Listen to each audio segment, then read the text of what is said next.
Es día lunes 14 de diciembre del año 2020, emisión de la mañana de Comercio TV en nuestra señal. Muy buenos días con todos ustedes, amigos que se unen a nuestra señal para estar muy bien informados en este día lunes. Que tengan una excelente semana. Tendremos una mañana llena de sol y de las tardes, en cambio tendremos tormentas y algo de lluvia, así que vaya tomando las precauciones del caso. El día sea bendecido. Muy bien, vamos a empezar entonces con la información y les contamos que el Consejo Nacional Electoral postergó nuevamente tomar una decisión sobre la causa respecto al Movimiento Justicia Social, plataforma por la cual busca su sexta candidatura presidencial el empresario Álvaro Noboa. Sin mayores explicaciones, la sesión del Pleno del CNE, convocada para la tarde del domingo, fue suspendida. Este era el tercer intento, pues el sábado temprano el Pleno no logró instalarse otra vez. Que se encuentran presentes 2 consejeros en esta sala, consecuentemente no contamos con el quórum de ley que corresponde para instalar la presente sesión. El consejero José Cabrera se excusó por motivos personales y los consejeros Luis Verde Soto y Enrique Pita no estuvieron presentes y no justificaron la inasistencia. El tema pendiente a tratar por el Pleno del CNE es el informe jurídico sobre el fallo del Tribunal Contencioso Electoral que otorgó al Movimiento Justicia Social nuevos plazos para inscribir sus candidaturas. Esta resolución, a decir del experto electoral Esteban Ron, el CNE no tiene más sino que acatarla. Una resolución de inmediato cumplimiento que tiene que cumplir el CNE. La Constitución, ni siquiera el Código de la Democracia, sino la Constitución dicen última y definitiva instancia. El fallo daría viabilidad para que se consolide la candidatura del empresario Álvaro Noboa. Sus simpatizantes estuvieron fuera del CNE manifestándose y exigiendo que se instale el Pleno para resolver el fallo a su favor. Nosotros estamos preparados para hacer la convocatoria nacional de la convención para aprobar justamente a todos nuestros candidatos y seguir justamente los procedimientos administrativos competentes de conformidad al Código de la Democracia.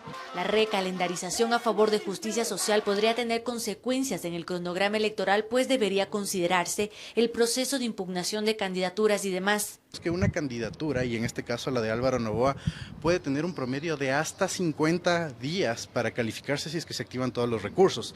10 días si no hay recursos. Esto generaría una transgresión al calendario, aunque el experto aclara que las fechas para el inicio de la campaña y el día de las elecciones no pueden ser modificadas debido a que estas están impuestas en la Constitución, informó Carolina Basante.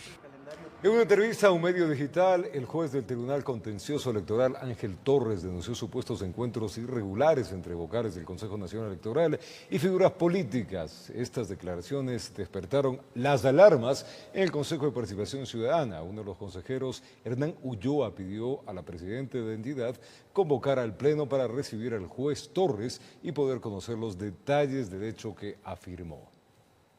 Que fue quien hizo el comentario a la persona que me hizo saber, y en esa reunión, en efecto, me confirmó que hubo una reunión de alto nivel en Guayaquil con líderes y dirigentes de organizaciones políticas. Se negó a darme los nombres de quienes estuvieron en esa reunión, y eso fue el día anterior a cuando el Consejo Nacional Electoral reconsideró la resolución adoptada el 5 de noviembre en relación con el caso del Movimiento Justicia Social. Y el Consejo Nacional Electoral, al no tener competencias sobre las vías públicas, se vería limitado para controlar las concentraciones políticas, que en muchos casos se pueden convertir en focos de contagio del COVID-19. Los municipios serían los encargados de aplicar sanciones. Al parecer, las buenas intenciones del Consejo Nacional Electoral han quedado solo en eso, y el exhorto a las organizaciones y movimientos políticos para evitar aglomeraciones por el COVID-19 no tiene respuesta, como se puede apreciar precisamente en los exteriores del CNE, en apoyo a sus candidatos que todavía no tienen la venia del organismo para inscribirse. A través de la videovigilancia nosotros hemos podido determinar que lastimosamente las concentraciones políticas han generado bastante conflicto. Hasta el momento nosotros tenemos en 376 eventos registrados más de 42.000 personas a nivel nacional. Quito es la ciudad que más complicación tiene con 73 y ya va sumando 17.700 personas, sumadas las 17 actos de inscripción que fueron con 5.040 personas. Eso es lo que nosotros queremos cambiar a través de protocolos, pero mucho apoyo de los partidos políticos, porque esto es un tema de concienciación. En este tema, al parecer, el organismo electoral estaría atado de manos, manteniéndose solo como observador. Lamentablemente el Consejo Electoral no tiene competencia sobre las vías públicas. Sí se puede hacer un exhorto, pero con un exhorto no es suficiente, se deben tomar mayores medidas. Medidas que serían las encargadas en ponerlas en práctica, una vez que la ley les faculta poder aplicar sanciones económicas. A esto se suma la anticipada propaganda que se observa ya en algunas ciudades, en lo que el Consejo Nacional Electoral sí tendría facultades para actuar. La Dirección de Fiscalización va tomando nota de todas estas situaciones que se dan, vallas publicitarias. El proceso es solicitar a los candidatos, a las organizaciones políticas que retiren, caso contrario la institución la retira, además de que también se toman los valores para ser imputados del gasto electoral. Informó Héctor Romero. Al retornar, la Asamblea Nacional tiene listo el informe para segundo debate de la ley de anticorrupción y este será debatido el próximo martes 15 de diciembre. Estas y otras informaciones vienen a continuación en la emisión de la mañana del Comercio TV. Una pausa y venimos. Gracias por estar con nosotros este lunes. Es tiempo de contarles que la Asamblea Nacional tiene listo un informe para segundo debate de la ley anticorrupción y será debatido este día 15 de diciembre. La norma, o esta norma, es parte de las metas que requiere el gobierno cumplir para el segundo desembolso del Fondo Monetario Internacional. Le contamos. El sábado por la tarde se reunió la Comisión de Justicia que trabajó contra reloj para en 2 semanas tener listo el informe para segundo debate de la ley anticorrupción. Proyecto de ley de suma trascendencia para el país que deje sin los espacios suficientes o sin los vacíos que existían en la norma para que se continúen dando en la lucha contra la corrupción. En el documento aprobado por unanimidad por los comisionados reunidos en la jornada se incluye dar potestad a la Contraloría General del Estado para que emita informes previos a la contratación pública, incluso en los contratos que se ejecuten en emergencia o bajo estado de excepción. También se incorpora un mecanismo de sanción para que toda persona condenada por actos de corrupción quede inhabilitada de por vida a participar en la política o a ejercer cargos de esa índole. En realidad habrá que hacer un relato histórico de los casos de corrupción que han quedado en la impunidad y frente a los cuales se ponían simples excusas en torno por falta de ley, por falta de norma. Además, se agrega normativa referente a los sistemas de integridad en las empresas privadas que serán consideradas como atenuantes en infracción penal. Estas reformas al Código Integral Penal en materia anticorrupción serán debatidas el próximo martes 15 de diciembre, el último día de trabajo legislativo previo al receso, informó Carolina Basante. Y la Asamblea aprobó de reformas a la Ley de Comunicación. Entre los cambios más importantes están que la comunicación es un derecho y no un servicio público. A lo que no se dio paso es a la regulación y control de las redes sociales. La comunicación ya no será considerada como un servicio público en el Ecuador, sino como un derecho. Esto luego de que la Asamblea así lo decidiera por unanimidad. Porque el servicio público lo controla el Estado. Y la comunicación no es alcantarilla o alcantarillado, ni tampoco es luz eléctrica, ni tampoco es agua potable. No es un servicio público. Los servicios públicos son evidentemente controlados por el Estado. Y el derecho humano no. El derecho humano es connatural con el ser humano. Con 126 votos, los legisladores aprobaron el informe a segundo debate del proyecto de reformas a la Ley Orgánica de Comunicación, en el que se modificaron 2 artículos. El primero, referente a la comunicación como derecho, que en el 2013, bajo el mandato de Rafael Correa, generó polémica. El segundo se refiere al sistema de comunicación social. A lo que no se dio paso es a la regulación y control de las redes sociales. Recalcar que no se puede ni se deben incluir a las redes sociales y servicios de mensajería como medios de comunicación. Finalmente, el informe deberá ser enviado al Ejecutivo para pasar a su sanación y objeción. Informó Valeria Navarro. Y el pasado sábado se realizó la prueba teórica a los 69 postulantes a jueces de la Corte Nacional de Justicia. El concurso avanza a pesar de las críticas. Los 69 postulantes a la selección de 16 juezas y jueces de la Corte Nacional de Justicia rindieron el sábado la prueba teórica para evaluar los niveles de conocimientos técnicos. Muchas de las preguntas no tenían la respuesta, ante lo cual eso imposibilita para nosotros la recalificación.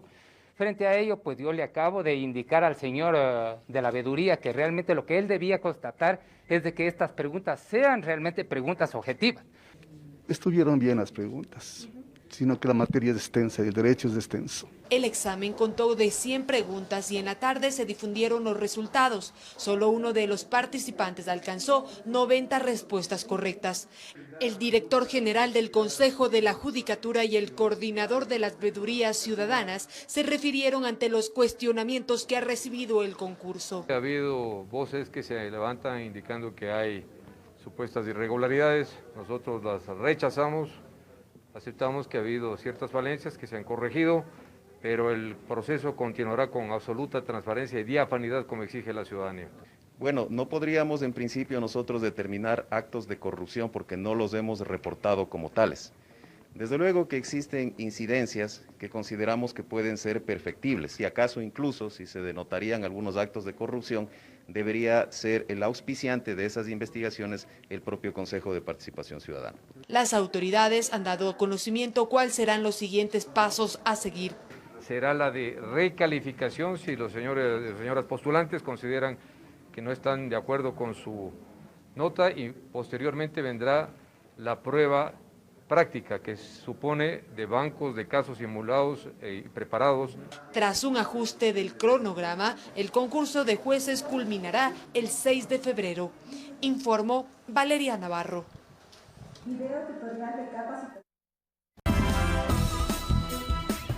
7 de la mañana, ¿qué hora tenemos? Ya 7:15 de la mañana, 14 en su imagen. Es tiempo de recibir, vamos a conversar de la coyuntura nacional con Arturo Cabreras, el presidente del Tribunal Contencioso Electoral. Señor Cabrera, buenos días. Desde la matriz de Televicentro le saluda Roberto Álvarez Vandenberg. Entremos a materia directamente. Da la impresión que el CNE y el Tribunal o el TCE aplican el Código de la Democracia con criterios diferentes o divididos. ¿Por qué pasa esto, señor presidente? Buenos días. Buenos días con todos. Creo que son interpretaciones equivocadas. El Tribunal Contencioso Electoral es el juez de última instancia de todos los actos y resoluciones del Consejo Nacional Electoral, y en función de eso, nuestra única misión es garantizar los derechos de participación establecidos en la Constitución y el respeto a el resto de garantías constitucionales y legales que se refieren al debido proceso. No existe interpretación antojadiza por parte del tribunal. Nosotros estamos absolutamente conscientes que los jueces tenemos que asumir nuestro papel alejándonos totalmente de la posibilidad de convertirnos en operadores políticos. La labor del tribunal se desarrolla sin pensar ni en nombres, ni en colores, ni en números, ni en ideologías. Le digo esto, señor presidente, porque a lo largo de esta fase previa a los comicios del 2021, el TCE emitió sentencias que dejan sin piso, en cambio, a varias resoluciones del CNE. Esto complica, y está complicando tiempos establecidos para llegar al 21 de febrero. Ejemplo, la candidatura de Álvaro Noboa. También creo que es una interpretación equivocada en función de hechos que han sido tergiversados, señor periodista. El Tribunal Contencioso Electoral ha enmendado, ha corregido y ha anulado errores del Consejo Nacional Electoral que violan los derechos de participación o que en sus resoluciones no han garantizado el debido proceso. La razón básica para haber dejado sin efecto o declarado la nulidad de las resoluciones del Consejo Nacional Electoral en este proceso electoral ha sido la falta de motivación, precisamente por eso, porque sus resoluciones han carecido de lógica, razonabilidad y comprensibilidad, que son los tres requisitos básicos para poder sustentar las resoluciones de las autoridades públicas. Señor presidente, ¿a qué llamamos falta de motivación? Al hecho de que cuando se resuelven las cosas no basta solo transcribir las normas legales que supuestamente están afectadas, sino que hay que conseguir determinar que ese incumplimiento de esas normas están directamente conexas con los hechos fácticos que se evidencian en los procesos y demostrar también el razonamiento que hacen las autoridades públicas para aplicar esas normas a esos hechos que se sancionan. Le doy ejemplos. Ustedes argumentan que la lista 11 tuvo pues apenas 5 días para hacer sus primarias, mientras que el resto ha tenido 15. Y el conflicto se da porque el CNE eliminó el partido pues a recomendación justamente de la Contraloría. ¿Qué criterios usaron para revertir todo esto? Bueno, siempre es bueno aclarar que el tribunal ha mantenido un prudente silencio durante toda esta etapa porque todavía quedaban causas por resolver, temas por tratar. Pero una vez que está finalizando la etapa preclusiva de inscripción de candidaturas y prácticamente no existen recursos pendientes. Señor periodista, creo que es importante hacerle notar eso. Yo recibí el día de ayer una certificación del Consejo Nacional Electoral que establece que ahí, hasta el día de ayer, ya no existían ningún proceso de reclamación e impugnaciones en el Consejo Nacional Electoral. Y aquí en el tribunal tenía 4 causas pendientes. 4. Hoy en la noche, a las 8 de la noche, están convocadas 3 sesiones para resolverlas y simplemente nos queda una causa pendiente que se refiere a inscripción de candidaturas en la provincia de Esmeraldas y que todavía está en tiempos de resolución previstos para el tribunal. Es decir, tenemos una sola causa pendiente, porque hoy se resuelven las otras 3. En el Consejo Nacional Electoral no existen causas pendientes, según me certifica el propio secretario general del Consejo. Y la causa que está generando tanta incertidumbre está resuelta. En la causa 80 de Justicia Social existe ya una sentencia del 30 de octubre. Volviendo a su pregunta, en la causa 46, que es la que origina el principio de todo este problema, el Consejo Nacional Electoral decidió en el mes de julio iniciar un proceso de revisión administrativa en el cual dictó medidas cautelares de suspensión de las actividades políticas de esa organización y de otras más. El tribunal, en ejercicio de sus facultades y revisados que fueron los contenidos de los hechos fácticos, lo que estaba actuado en el proceso, más la falta de motivación del Consejo Nacional Electoral, decidió que las medidas cautelares resultaban atentatorias para la organización política de la que estamos hablando y de las otras, y la suspendió. Esa suspensión se dio el 14 de agosto. Como usted recordará, el periodo de democracia interna a las organizaciones políticas fue desde el 9 de agosto hasta el 23. Correcto. Si la sentencia del tribunal se dictó el 14, tenía que esperarse 3 días para que se ejecutaría, y es decir, la organización política Justicia Social en el periodo del 9 al 23 de agosto de democracia interna no tuvo todo el tiempo. Se habilitó ese proceso de democracia interna a partir del día 18. Del 18 al 23, 5 días, esos son los tiempos que tuvo la organización política Justicia Social para realizar sus procesos de democracia interna. Ahora bien, hay algo que es importante hacer notar y que el Consejo Nacional Electoral no lo dice. Sus voceros evitan tratarlo y hay algunos generadores de opinión interesados en generar el caos en el proceso que lo tergiversan. El Consejo Nacional Electoral emitió una resolución de fecha 16 de septiembre por la cual dejó sin efecto y le excluyó del registro de organizaciones políticas al movimiento Justicia Social. 16 de septiembre. La convocatoria de elecciones se hizo el 17 de septiembre y el primer día de la fase de inscripción de candidaturas en esta etapa preclusiva fue el 18 de septiembre. Es 2 días decir, después. al primer día del inicio de esta fase de inscripción de candidaturas, justicia social no existía. Y no existía porque los recursos previstos por la organización política para impugnar, para apelar la decisión del Consejo Nacional Electoral se interpusieron por el numeral 15 del artículo 269 que no tiene efectos suspensivos. Entonces, es importante recalcar que desde el 18 de septiembre hasta el 3 de noviembre,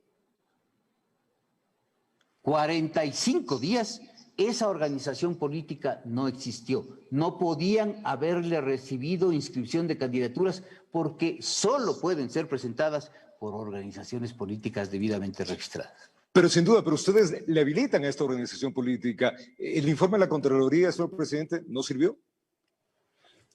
El informe de la Contraloría, que también hay que regresarlo a ver porque es parte del inicio de todo este problema, pretendió obligar de manera coercitiva, bajo presión, bajo amenaza, a los funcionarios del Consejo Nacional Electoral. Eso lo han declarado ellos hace 1 o 2 días.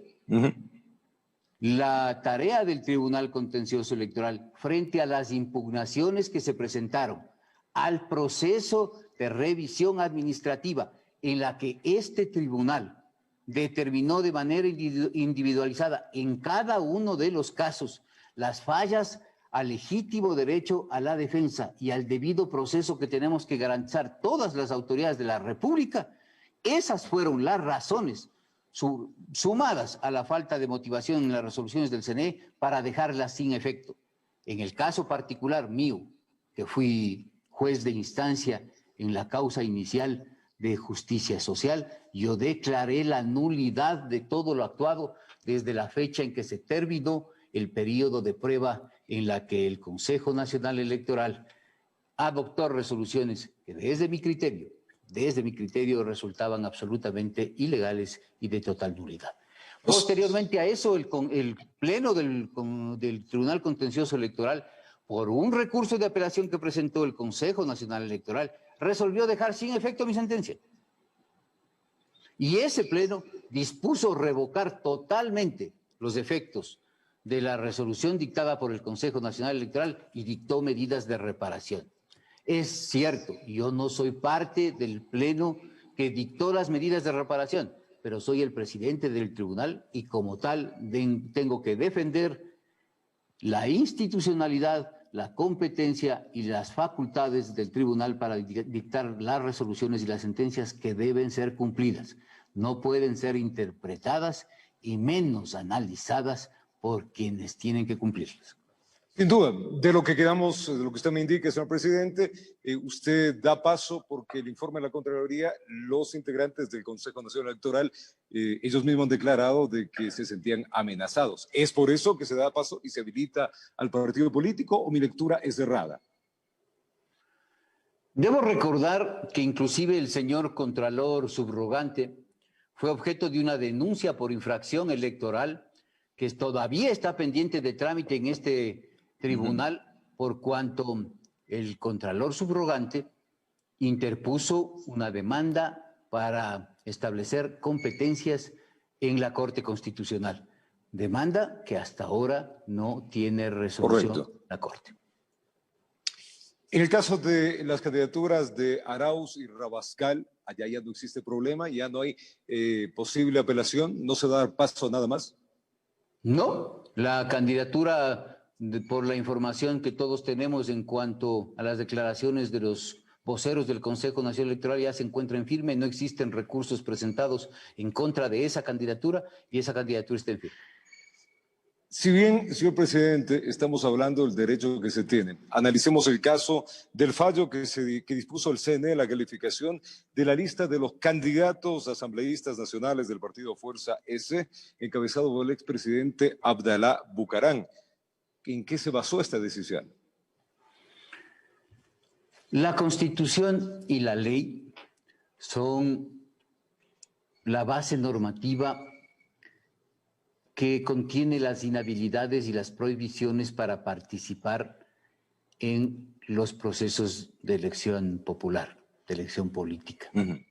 Ni en la Constitución, ni en la ley está previsto que el ser indagado por un delito sea motivo de exclusión de los procesos.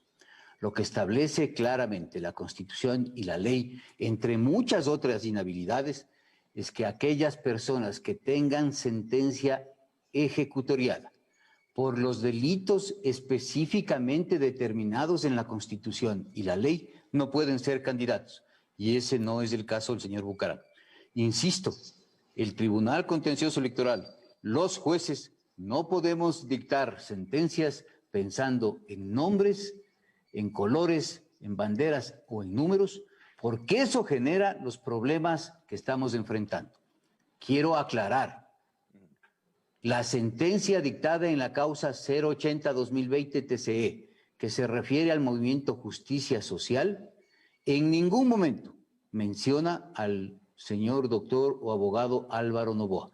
Lo que dispone la sentencia del Pleno dictada el 30 de octubre fue que se conceda y se habiliten tiempos y trámite para que dicha organización política pueda ejercer los procesos de democracia interna y el proceso de inscripción de candidaturas en la medida de que no tuvo ese procedimiento ni ese tiempo porque no existía por resolución del Consejo Nacional Electoral. Y hay algo que quiero insistir, señor periodista, para aclarar el problema. El proceso, la etapa de inscripción de candidaturas, desde el 18 de septiembre hasta el 30 de diciembre, tiene 103 días. En esos días, en esos 103 días, el Consejo debía procesar las inscripciones, debía resolver las impugnaciones y recursos de carácter administrativo en su sede, y el tribunal, en función de los recursos de apelación que se puedan presentar, tenía que haberlos resuelto. No tenemos causas pendientes, sino una que todavía estamos en el tiempo para resolución.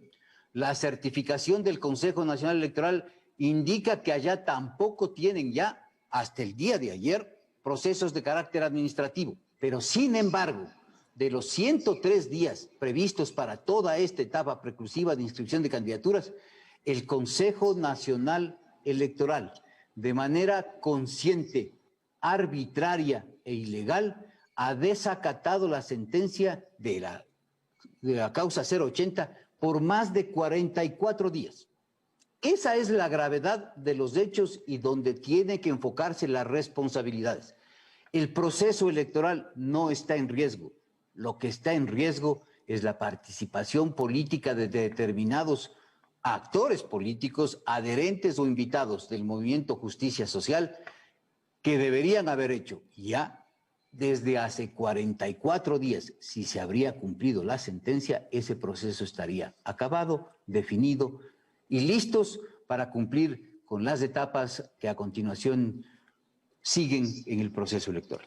Está claro lo que nos dice, señor presidente, pero en el caso del partido Fuerza S, en este caso, vamos a hablar del expresidente Abdalá Bucaram, de lo que me indicó, él no tiene ningún lío legal, por más indagación de que tenga, porque el expresidente está indagado de acuerdo a delitos de tráfico de armas, ilícito de patrimonios, delincuencia organizada y fraude tributaria. Ninguno de eso importa. O sea, si una persona no tiene pues una sentencia en firme, puede participar. Creo que es importante destacar para conocimiento de la ciudadanía que los ataques sistemáticos a la función electoral, lo único que hacen es minar la confianza y causar perjuicios graves a la democracia en el Ecuador. ¿Qué mejor que en el Ecuador existan instituciones con jueces que tengan las agallas para tomar las decisiones que correspondan, más allá del criterio sesgado de 3 o 4 personas que han estado acostumbradas a ser los jueces de sus propios actos? Esa no es la realidad constitucional ni legal en los actuales momentos del Ecuador. El Tribunal Contencioso Electoral seguirá cumpliendo su misión y seguirá adoptando resoluciones apegadas a la Constitución, a los convenios internacionales y a la ley. Perdón que le interrumpa, señor presidente. ¿A qué llama ataques? La pretensión diaria de deslegitimar la posición y las decisiones de los jueces, aduciendo que debería de cajón, sin más análisis, rechazarse los procesos de participación, anularse organizaciones políticas, simplemente porque no son del agrado de determinados sectores, esos son ataques a las resoluciones de la función electoral y específicamente del tribunal que resultan inaceptables. Lamento decirlo, pero existen muchos operadores políticos y generadores de opinión que ni siquiera leen las sentencias que ha expedido este tribunal. Ahora, volvemos al tema que le dije del abogado Bucaram. No importa cualquier funcionario, en este caso olvidemos del abogado Bucaram, cualquier persona, cualquier ciudadano que está siendo indagado por cualquier delito, si no está en firme, puede participar. Eso para que entienda la ciudadanía. Sí, la Constitución y la ley prevén que no pueden ser candidatos, entre muchas otras causales, aquellos que tengan sentencia ejecutoriada. Sentencia ejecutoriada por los delitos específicos previstos en la Constitución y la ley. Esa es la prohibición y esa es la inhabilidad. Señor presidente, habilitando a estos gestores políticos que ingresan en este momento a ser candidatos, ¿qué pasa? Usted es un abogado, usted sabe de leyes, ¿qué pasa con todos los juicios que le siguen? ¿Se quedan quietos? El Código de la Democracia establece que una vez calificadas las candidaturas, no se puedan iniciar procesos, ni se pueda ordenar la prisión de aquellos candidatos que ya han sido calificados. Y que esa imposibilidad dura hasta la proclamación de resultados. Es decir, si cualquiera de los señores y señoras que constan en la lista de candidatos calificados cometen un delito que no sea flagrante, que no sea narcotráfico o violencia familiar, cualquiera de esos tiene que esperar la justicia para iniciarles los procesos. No hay norma que establezca qué sucede con los procesos iniciados anteriormente. Eso le corresponde decidir a la justicia ordinaria y a los jueces que llevan los casos. Señor presidente, ¿cómo está la denuncia presentada por Fausto Lupera en contra de la presidenta y dos vocales del CDE por aprobar al movimiento amigo justamente de Daniel Mendoza? La semana pasada estuvo prevista la realización de una audiencia que fue suspendida por el juez sustanciador, que es el doctor Fernando Muñoz, a pedido de las partes por aparentemente no legitimar la intervención y porque el denunciante solicitaba la presencia física, personal de los denunciados para pedir testimonios. Esa diligencia fue suspendida y diferida por el juez de instancia.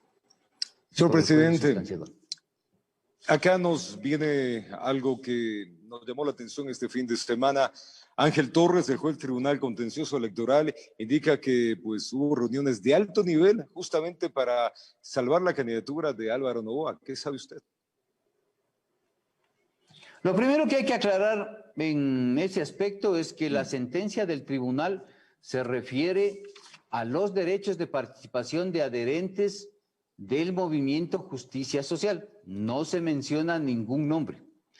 Y los hechos, dichos y afirmaciones del doctor Torres le constan solo a él.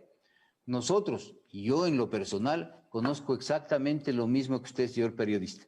Le corresponde al doctor Ángel Torres aclarar en qué circunstancias llegó a conocer y qué implica, cuáles son los alcances de sus declaraciones y de lo que él conoce. Ahora, con todo lo que hemos analizado, señor presidente, ¿usted no cree que puede existir retrasos con todo lo que se ha habilitado? ¿No está en peligro la realización a la fecha que dictamina la Constitución para las elecciones de febrero 21? Señor periodista, yo quiero insistir en que también se debe aprender de los errores. En el proceso electoral anterior, en el del año 2019, ya ocurrió que la demora en la atención y tramitación de los recursos administrativos ante el Consejo Nacional Electoral provocó como primer efecto que muchos de los sujetos políticos no cuenten con el tiempo suficiente y en condiciones de equidad para realizar la campaña electoral. Pero también provocó que varias autoridades en el país no se puedan posesionar en las fechas previstas en la Constitución. Esas deficiencias son absolutamente atribuibles al Consejo Nacional Electoral y sus demoras.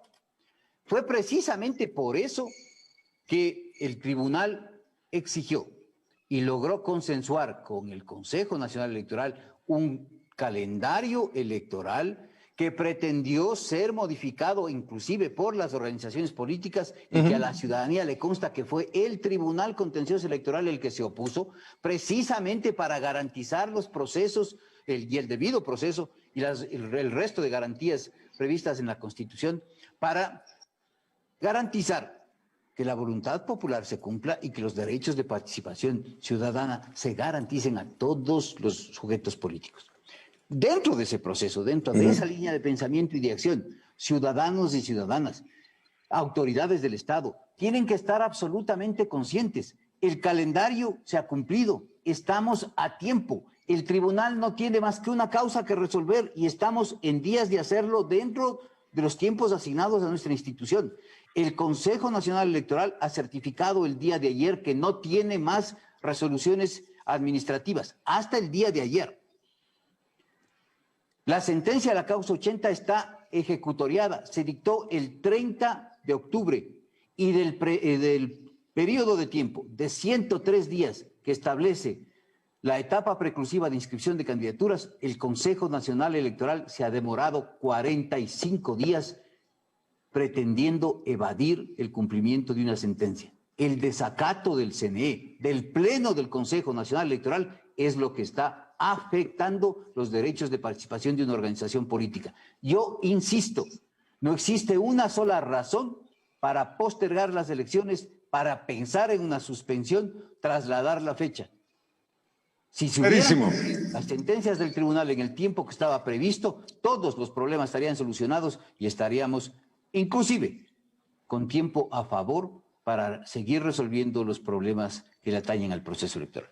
Quiero agradecerle al presidente del Tribunal Contencioso Electoral, al señor Arturo Cabrera, por habernos atendido y pues justamente hablar de esto que es la coyuntura en la cual la opinión pública está expectante. Señor presidente, una buena semana para usted. Aprovechemos también para muchas gracias, siempre a la orden. Felicidades en estas festividades.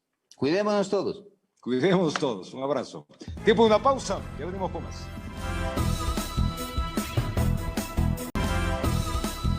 Muchas gracias por estar en sintonía del Comercio TV y les contamos que tras el anuncio de que la Organización Mundial de la Salud podría brindar asesoramiento y la posibilidad de que los ecuatorianos puedan votar de acuerdo al número de cédula de identidad, se instaló la mesa de seguridad de frente a los comicios del 2021. De existir segunda vuelta electoral, 4 meses estará vigente la mesa de seguridad electoral de frente a las elecciones del 2021, donde la pandemia del COVID-19 sin duda generará mayor atención, sin dejar de lado posibles embates de la naturaleza que se puedan presentar el próximo 7 de febrero, como inundaciones y erupciones volcánicas. Para enfrentar posibles escenarios de este tipo, cada uno de los recintos electorales a escala nacional contará con un plan de emergencia y contingencia de ser el caso que deberá aplicarse. Son 16 entidades las que pondrán en práctica sus conocimientos para precautelar la integridad de los votantes. Entre estas, Consejo Nacional Electoral, Fuerzas Armadas, Policía Nacional, EQ 911 y ministerios como el de Gobierno, Salud y Educación, entre otros, quienes podrían recibir el asesoramiento de la Organización Mundial de la Salud. Está trabajando un protocolo general mundial sobre campañas electorales. Serán propuestos obviamente al COE y serán propuestos también al presidente de la República.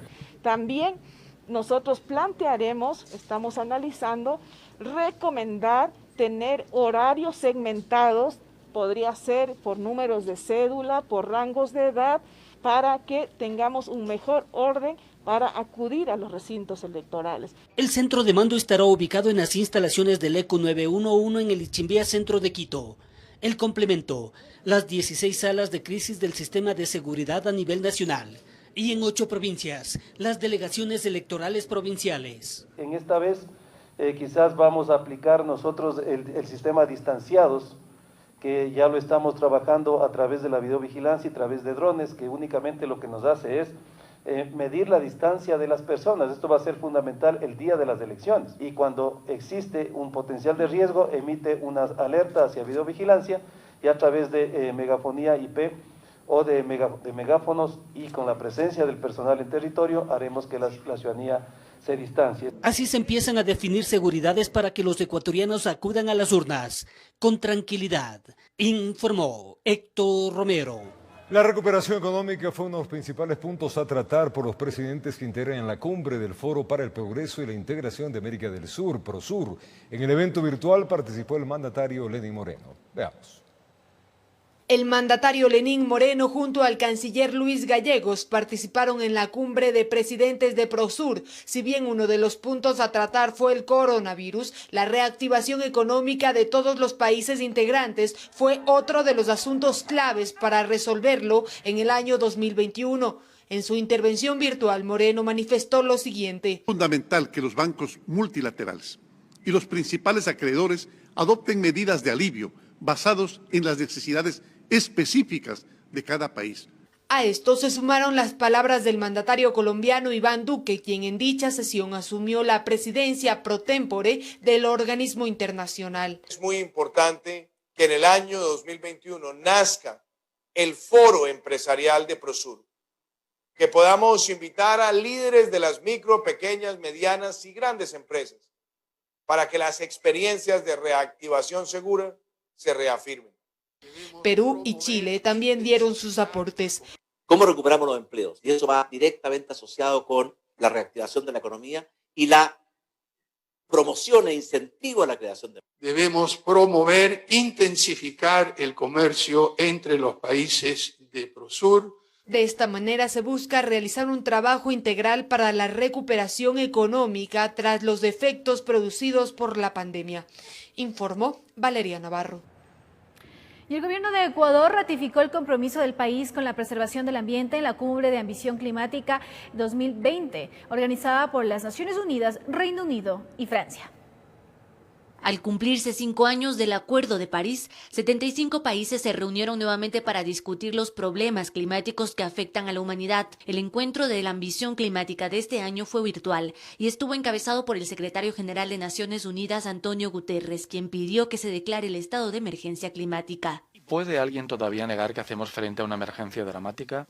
Por esta razón pido a los líderes mundiales que declaren el estado de emergencia climática en sus países hasta que alcancen la neutralidad en carbono. Y es que las metas del Acuerdo de París de 2015, en el que se enfocó en buscar medidas para limitar a 1.5 grados el aumento de la temperatura, ahora parece resultar insuficiente. Tenemos que aumentar nuestros objetivos para 2030 como los europeos con una reducción del 55%. Debemos estar en la trayectoria de la neutralidad en carbono en 2050. Es un deber con los países más vulnerables del planeta que sufren ahora las consecuencias de los errores del pasado. En este marco, el presidente ecuatoriano Lenín Moreno ratificó su compromiso con el acuerdo y la lucha contra el cambio climático. Es nuestra responsabilidad garantizar la soberanía alimentaria e hídrica y, sobre todo, el derecho de todos a vivir en un ambiente ecológicamente equilibrado. Otros países como Reino Unido se comprometieron a evitar el financiamiento de proyectos en el extranjero con combustibles fósiles. También algunas naciones, entre ellas Colombia y Perú, harán mayores contribuciones para la reducción de gases de invernadero. La próxima conferencia sobre el cambio climático COP26 se llevará a cabo en noviembre de 2021 en Escocia, informó Carolina Basante. El gobierno nacional busca un acuerdo con los transportistas pesados frente a su malestar por los incrementos de los costos del diésel. Según el ministro de Energía, se analiza la entrega de compensaciones para este sector. Veamos. Que el precio del diésel se ha ido incrementando en los últimos meses luego de que el gobierno liberó los precios de los combustibles es un hecho. Al momento tiene un costo de $1.30 del galón y desde los transportistas, aunque molestos, hicieron un pedido al gobierno, pues salieron a las calles a exigir soluciones. Para que se congele el precio del incremento del valor del diésel. La pandemia, dicen, agravó su situación, más aún con el alza progresiva. Estamos al punto o al borde de quebrar, señores. Y precisamente frente al problema que viene presentando el sector del transporte pesado, desde el Ministerio de Energía ya hay una respuesta. La decisión de compensar Diálogos, dice el titular de la cartera de Estado, que avanzan con los transportistas para definir precisamente eso, una solución, pues el costo del diésel desde mayo ha subido 30 centavos, lo que se traduce en 4 centavos cada 30 días. La propuesta de compensación tiene que ser analizada en cifras, de tal manera que las cifras que nosotros ponemos sobre los impactos sean correspondientes a las cifras que se presentarían como compensaciones. Fundamentalmente se está analizando el tema de la compensación vía arancelaria. El ministro también señala que el mecanismo deberá ser definido por la cartera de Transporte y el Ministerio de Finanzas. Mientras tanto, a los transportistas solo les queda esperar, informó Marilyn Jaramillo.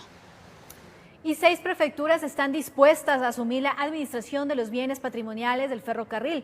Esto tras la liquidación de la empresa que estaba a cargo.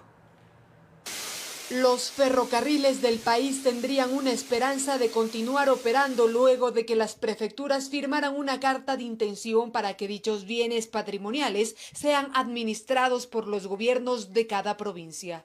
6 gobiernos provinciales firmamos esta carta de intención para decirle al gobierno nacional que tenemos interés, que tenemos condiciones, que tenemos capacidades, pero sobre todo la voluntad política de asumir este reto. Las prefecturas que suscribieron esta carta son Guayas, Pichincha, Cotopaxi, Tungurahua, Chimborazo e Imbabura.